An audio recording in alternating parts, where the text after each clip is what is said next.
So what I want to do just for a minute really quick, I know we're going to run a little bit long today, but in the idea of giving and generosity, you think about financially, but you think about time, and really it's all of our lives. And so I want us to get a really quick preview of a couple of missionaries that live in Belize that we're going to go see in June on a mission trip, June 3rd through the 10th. So Todd and Shirley Stone, would you guys come up? Would you guys give them a hand as they come up with us for just a minute? And they serve in Belize. They're going to get some chairs for them. They serve in Belize, and so I just want to introduce you to them and you to get to know them a little bit. The Worthams from our church went on a vision trip or a prep trip to go see them and kind of get to know a little bit about what they do, so that when we go in June, we would have an idea of the things that we would be a part of, and connecting with a ministry. You guys have a seat. A ministry that's happening down there. So they've been down there for a little bit of time now. They oversee ministries called The Crossing and Kids Connect for Jesus. And so Todd and Shirley Stone, thank you guys for being here with us. So first of all, tell us a little bit about how long have you been in Belize, and then what led you there? So we've been living there for about 8.5 years now. And I'll let her give you the start of how we got there. Well, the question Clint asked us was it a trip, or was it a thunderbolt moment? And the answer is yes. So we had been going on some short-term medical trips. I'm a nurse, to Brazil, and they speak Portuguese in Brazil, and I like to talk. So never did I think, oh, I'm going to do this all the time. Belize is English speaking, first of all. And we got down there, and one morning, a beautiful tropical paradise sunrise. I'm out with my Bible, and the Lord went, you can do this one, Shirley. I said, what? Like, I was terrified. That's how I knew it was Jesus. And why do we do that? Why do we suspect? The King, he loves us so much. Why would we? Anyway, so I didn't say a word. I was terrified. A year later, we go back to our second short-term trip, and we began to explore, okay, what if that's real? Not why should we go, because that's all very clear. You just talked about it for 30 minutes. But why not? Why not? Mm-hmm. We examined those questions in the light of God's Word. I was teaching Romans at the time, which is a terrible thing to teach. He put things right in there, like the phrase obedience of faith. I've been raised in church. I was obedient, but I knew what was going to happen. You do good things happen. But obedience of faith, where I didn't know where my feet was going to fall, I'd never trusted him that much. Yeah. And the reasons not to go were more like convenience and, it's going to disrupt high school for our daughter.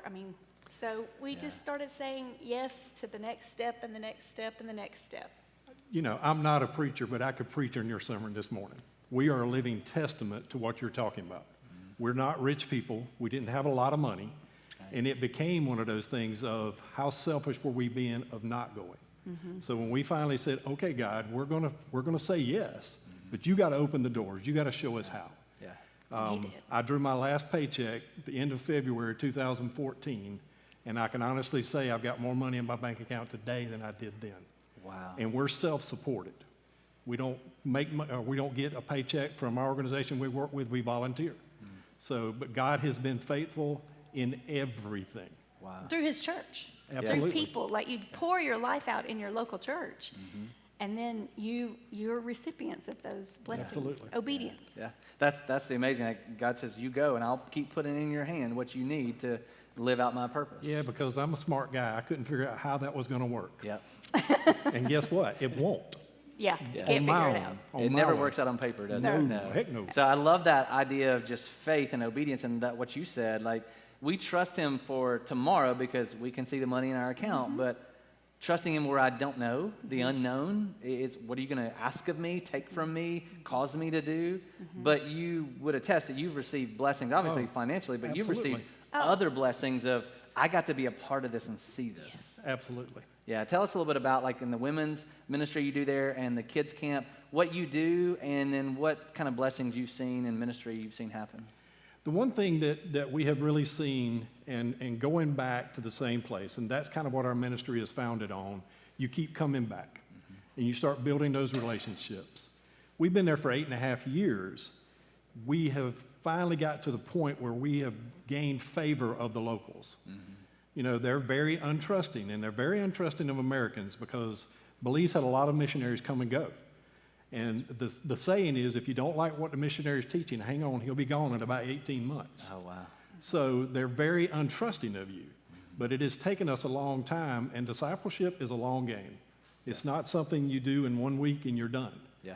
And that's the joy of what we get to do. It's heartbreaking at times because we'll take 2 steps forward and then we see the same person fall back. But guess what? We're there to keep showing them the love of God. Yeah. The kids are easy. Kids, that's the easy Right. part, but very important. And we also have a medical team, a medical clinic that we do every 90 days in the same villages that we have school ministry on a weekly basis. We're really small. We're like 4 families on the ground. But that medical team coming back, we will do the 48th clinic in October. Wow. Has validated that, yes, we are here to stay. We mean what we say, and we want to disciple. It resonates so much with us when you talk about that long-term discipleship, because we want to see kingdom warriors. We want to see Belizeans be that. Yeah.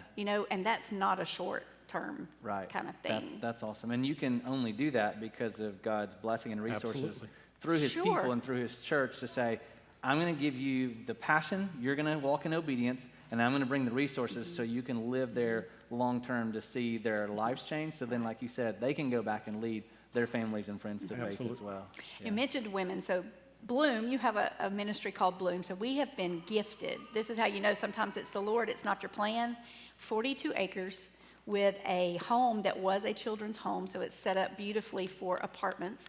And we intend to minister to single women, single moms right now. Gotcha. Very vulnerable. Belize has nothing in the way of organization or coming together. But so that's the simple part of it. Like, everybody gets that. You minister to the vulnerable. But I'm very excited now that we know the church, like our church is Light of the Valley Baptist Church. We've been going there 8.5 years, to see them get on mission through awesome. that home. That's what ignites a church. Yeah. And so that part of discipleship, just I'm vibrating. Like, to just get these women that I've been doing study with, and Todd's been doing study with the men, and see their passion and their obedience bear fruit. Yeah.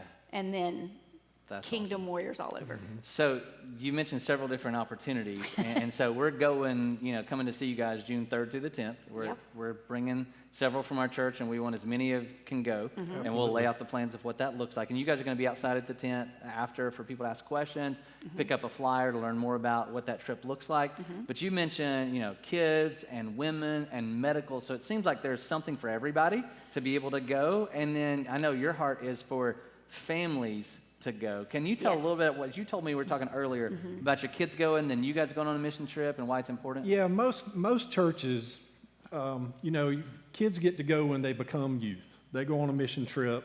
Our 2 boys went, came back with no clothes. They gave all their clothes away because God told them to give them away. And they were on a mountain high. Came back, and they could not explain that to us. We could not understand it. We, in turn around and start going on medical trips, and we experienced some of that stuff, but we weren't together. Our ministry, one of the things that we talk about is we want the whole family to go and to minister together and learn what God is doing, and for a man to serve with his kids.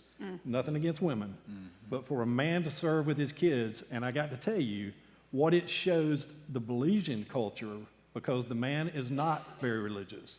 But to see a man come and give up his time, his talents, and his money and serve with their kids, it just goes, it's kingdom work. Yeah. Absolutely. Yeah, that's awesome. We have another family, the Ham family. They've been going to Belize for over 20 years, doing medical missions as well. And so excited about us being able to come to Absolutely. Belize and be a part of your ministry and that ministry as well in the future. And so I know families would say, well, we got 7 kids, and you start counting on your fingers and you run out of fingers and toes. Like, how could we ever financially afford to all go?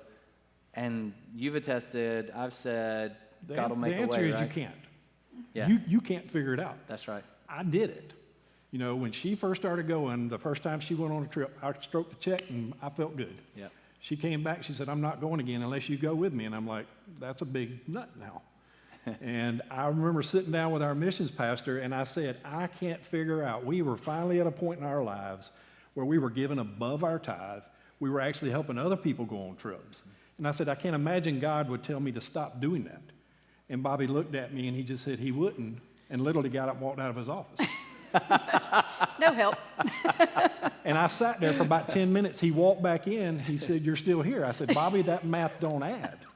And he looked at me and he said, you haven't asked God. And my answer to that is, test God. Yeah. Put him to the test. It's inconvenient. You're going to have to humble yourself. And let me tell you, I'm one of the most proudful people in the world.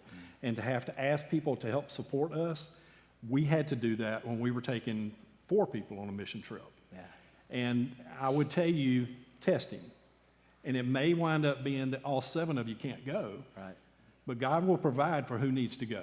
Yeah. I've seen it over and over again. I've never seen anybody sign their name up and pledge to go, and God did not provide for who needed to go. Yeah. For That's sure. true. Never had anybody say, we just can't because we can't. No, I take that back. I've had several say, we can't afford it. Right. I'm like, God's already given you enough to cover 4 of your family. What do you mean he hasn't covered you? Yeah. You know, he calls us little flock. He doesn't say we're all that smart. Little flock. He does. He does. Well, thank y'all so much for being here. I wish we could Absolutely. have more time together. But we're really excited to be able to partner with them and go on the trip with them and come see them June 3rd through the 10th. Again, they'll be outside. I'll go ahead and let you guys go. Sure. You guys give them a hand. They'll be out at the tent or in the lobby.